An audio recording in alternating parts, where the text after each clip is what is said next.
아침에 눈을 떠보니까 400만 원이 증발했다. 무슨 말일까요? 비트코인에 대한 이야기입니다.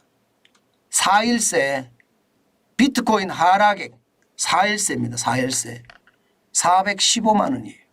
415만 원. 예, 이게 예상했던 것보다가 비트코인이 굉장히 많이 그리고 빨리 빠지고 있습니다. 그러니까 시장에서는요 좀 두려워하는 기색이 역력합니다. 얼마나 빠졌길래 그러느냐. 이게 여러분 달러로 봤을 때 이게 뭐지 도대체? 그렇게 이야기할 만큼 빠졌어요. 한번 보실래요? 예, 2023년 8월 15일에 29,000 예, 29,000입니다. 이게 뭐 잘못 썼는데요. 예, 29,155.3입니다. 이게 잘못 썼습니다.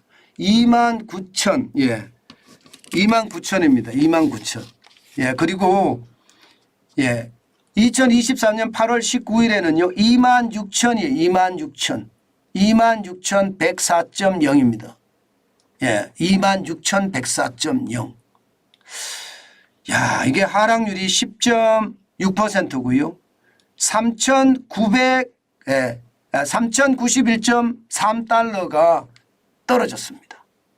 4일새에 3,091.3달러를 1,343원 오늘 달러로 계산하니까 415만 원이 415만 원. 오늘 계산을 해보니까 야, 이게 뭐 굉장히 빠른 속도로 빠지죠. 실제로도 보시면 추세선을 한번 보시는 게 중요한데요. 7월 13일만 하더라도요. 이게 31,466.10달러였습니다. 대단하죠. 3만 달러가 넘어섰습니다. 그런데 8월 9일에 26,104달러까지 떨어졌다. 저는 이것을 보면서요. 우리가 시장을 좀 유의 있게 봐야 되겠다. 작년 12월 31일에 16,537.40달러까지 떨어진 적도 있거든요. 16,000. 예, 제가 아마 이때 여러분들에게 말씀을 드렸을 거예요. 비트코인 유심히 보시라고 말입니다. 그런데 중요한 것은 코인을 모르면 절대 시장에 들어가지 마시라. 코인을 아시면 여윳돈을 가지고 비트코인도 한번 해보시는 게 좋다. 그 말씀 제가 드렸습니다. 다른 거 제가 뭐 리플이라든가 이더리움이라든가 다른 코인에 대해서는 여러분들에게 제가 말도 안 꺼냅니다. 왜냐하면요. 코인 장세 자체가 널뛰기라서. 비트코인도 말입니다. 여러분 2021년 3월 12일에는요.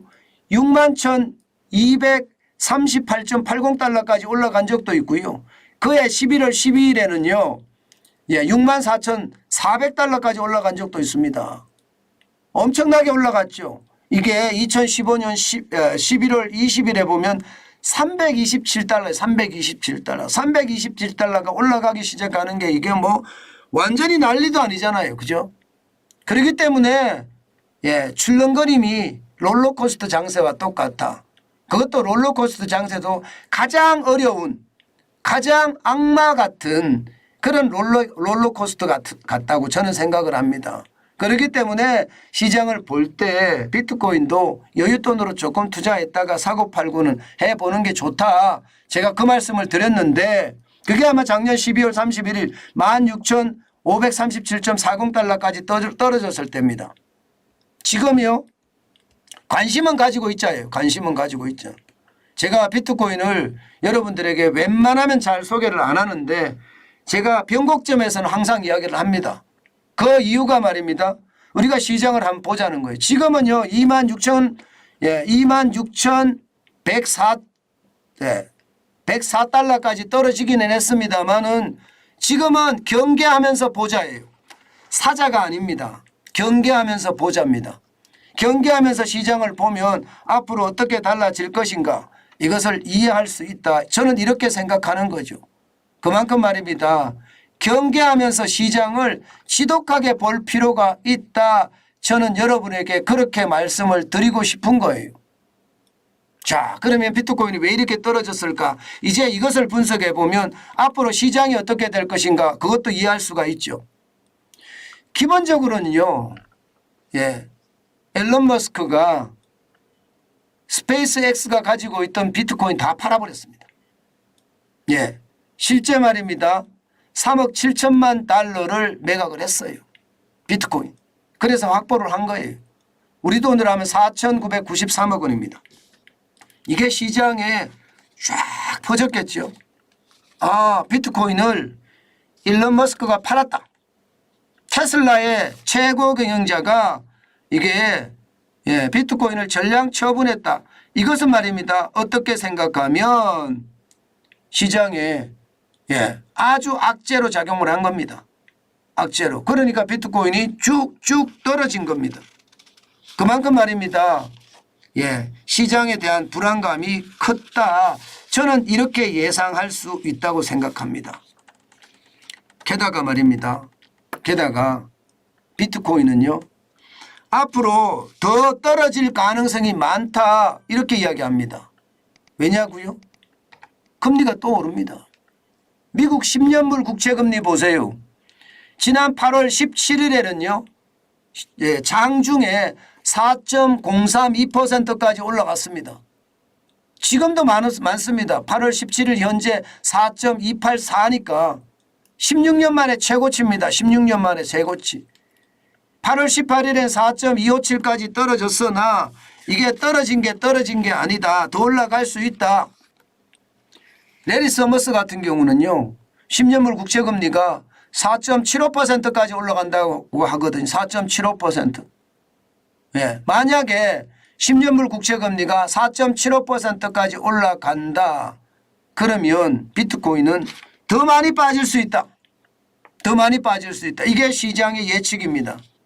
일반적으로 금리가 올라가면 비트코인 같은 위험 자산을 사는 것보다가 그죠? 차라리 저축하는 게 더 낫잖아요. 그래서 지금 비트코인은 더 많이 떨어질 가능성 굉장히 높으니까 시장에 굉장히 조심해야 된다. 이렇게 생각을 합니다. 그만큼 말입니다. 글로벌 위험 자산에 대한 어떤 충격이 시장에서는요. 굉장히 크게 다가오고 있다. 이런 뜻이에요. 제가 비트코인에 대해서 여러분들에게 계속 이렇게 기회가 있을 때마다 말씀을 드리는 이유는요. 투자라는 것은요. 전통적인 투자, 우리 같으면 부동산 투자예요. 또한 말입니다. 주식 투자가 뭐 그 두 번째라고 이야기할 수 있을 겁니다. 그렇지 않으면 금에 투자한다든가 채권에 투자한다든가 아니면 외환에 투자한다든가 이런 것들이 투자거든요. 그런데 비트코인을 왜 알아야 되나? 암호자산, 암호화폐. 그러니까 요즘은 우리나라에서는 가상자산으로 이제 통일이 됐습니다. 가상자산에 대해서 왜 알아야 되느냐? 시장은요. 그만큼 변화무쌍하다는 거고요. 우리가 뭐 30대든 40대든 50대든 시장의 흐름은 꽤 차고 있어야 됩니다. 그래야만 시장의 흘러감을 알 수 있습니다. 경제라는 게 모든 게 연동됩니다. 모든 게 연동돼요. 이 각자로 놀지 않거든요. 그러면 비트코인의 시장을 보면 우리 시장이 어떻게 움직일 것인지 그런 것도 예측할 수가 있거든요. 게다가 말입니다. 가상자산이라는 새로운 시장에 대해서 공부도 하고 시장에 진입을 해보는 것도 한 번쯤 진입해보는 것도 저는 관심사 중에 하나일 거다. 그렇게 생각을 하기 때문에 저는 비트코인 또 가상자산 관심을 가지되 뭐 이상한 가상자산은 보지도 마시고요. 저같이 이제 보수적인 사람들은요. 비트코인만 쭉 보는데 앞으로도 가상자산에 대해서는 비트코인만 보시면서 쭉 가시는 게 저는 방법이다. 여기도 한탕주의가 굉장히 많은데요. 우리는 그 한탕주의를 철저하게 배격합니다. 그렇게 한탕주의의 시장에 몰리다 보면 말입니다. 결국 마음도 저는 피폐해진다고 생각해요. 마음도 피폐해진다고 생각합니다. 그렇기 때문에 여러분 절대로 한탕주의에 빠져서 시장을 보지 마시고요. 요즘 시장의 추세가 이래. 나도 코인에 대해서 좀 공부 좀 해보고 조금 배워볼란다 하는 차원에서 시장에 좀 진입을 하는 것도 나쁘지 않습니다.